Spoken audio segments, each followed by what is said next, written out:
पौराणिक कथाओं के अनुसार सूर्यदेव का तेज इतना प्रचंड था कि कोई भी उनके सामने ज्यादा देर तक नहीं रह सकता था।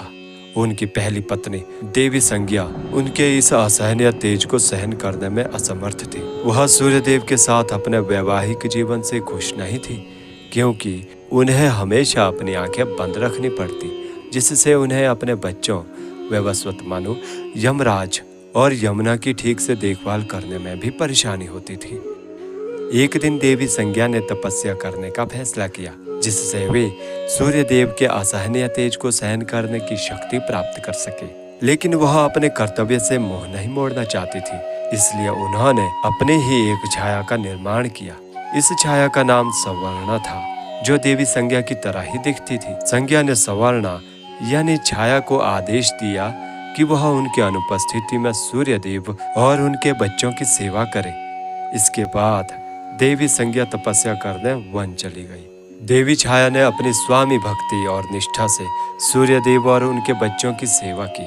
कुछ समय बाद उन्होंने सूर्यदेव के अंश यानी शनिदेव को अपने गर्भ में धारण कर दिया। गर्भ में पल रहे शिशु यानी शनिदेव ने सूर्यदेव के असहनीय तेज और गर्मी को सोखना शुरू कर दिया, जिससे उसका रंग धीरे धीरे गहरा काला होता चला गया।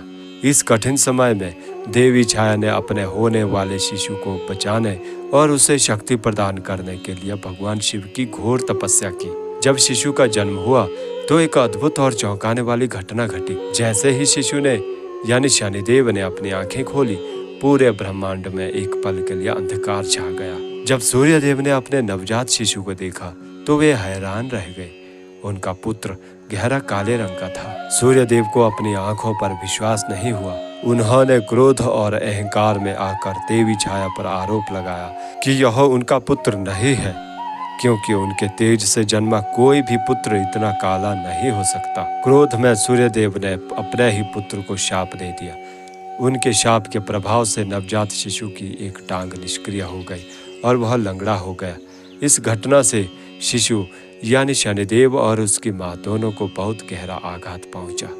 अपने पिता के अपमान और शाप से आहत शनिदेव ने भगवान शिव की घोर तपस्या करने का निर्णय लिया। शनिदेव की तपस्या से प्रसन्न होकर भगवान शिव ने उन्हें दर्शन दिए और उनसे वरदान मांगने को कहा। शनिदेव ने वरदान मांगा कि उन्हें इतनी शक्ति मिले कि वे तीनों लोकों में न्याय कर सके और कोई भी उनके न्याय से बच ना पाए, चाहे मानव हो, दानव हो, देवता हो या स्वयं ही उनके पिता सूर्यदेव ही क्यों ना हो।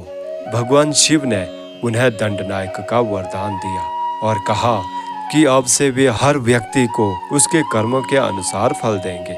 इस तरह शनिदेव न्याय और कर्मों के फल के देवता बन गए। अगर आपको यह वीडियो अच्छी लगी तो हमारे वीडियो को लाइक करें और अपने दोस्तों और परिवार के साथ शेयर करें। हमारे चैनल को सब्सक्राइब करें और बेल आइकन को दबाएं, ताकि आने वाली वीडियो की नोटिफिकेशन आपको मिलती रहे। मिलते हैं अगली वीडियो में, तब तक के लिए धन्यवाद।